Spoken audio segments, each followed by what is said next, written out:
suncu bosanskih i navijačkih, patriotskih osjećaja, Munir Vušanović odlazi u Beograd i tamo potpisuje jednu miroljubivu izjavu sa Fudbalskim savezom Srbije i Crne Gore. Munibe, milijardu pitanja imam u ovom momentu u glavi, ali jedno mi je ono nekako sarajevsko prvo na pameti. Šta ćeš, bola ne bio u Beogradu? Yes! Okay! We are fanatic! We are fanatic! We are fanatic! We are fanatic! We are fanatic! We are fanatic! Yes! We are fanatic!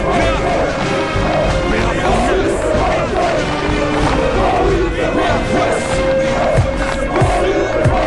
Yes! Svaki fanatik nek me počne pratit, šal na ramena ću stavit, svaku pobedu ću slavit. Nikad se povuži kad predat, oni trebaju znat da nećemo nikad odustati stat. Lopovi saveza nek se pazi i boje, ovo su vojnici koji iza grba stoje. Tuzla, Mostar, Sarajevo, Zenica, Doboj, Banja Luka, nek se vidi plavo žuta. I u Švedskoj, Holandiji ili u Kini, Bosna je u krvi u svakoj mojoj rimi. Čisto srce, čista duša, čisti obraz, biljno polje još ne zna za poraz. Kraljice Bosno, nemoj se više bojat, mi smo tvoj štit i nećemo te prodat. Ako neko vređa, nećemo krenut leđa, ti dani su prošli, sad se sve mijenja. Bliži se dan i stiže taj moment kad ćemo zapalit cijeli savez parlament. Ne znaju da ih možemo srušiti lako, samo nek nastave da kradu ovako. Bosansko-hercegovačkih navijača koji su definitivno zaslužili sva odličja, koliko ih uopšte ima, ove naše razorene države.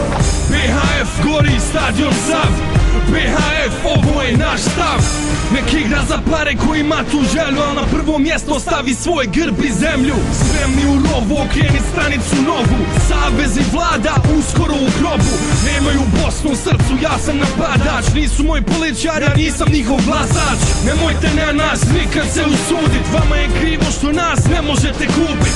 Sad ćete poludit, izgubit fotelje, BHF donosi smjene. Vaša krađa se vidi, ostavila je tragova, ne možete ignorisat hiljade glasova. Hrabri poput lavova, mi dolazimo direktno po glave tih gadova.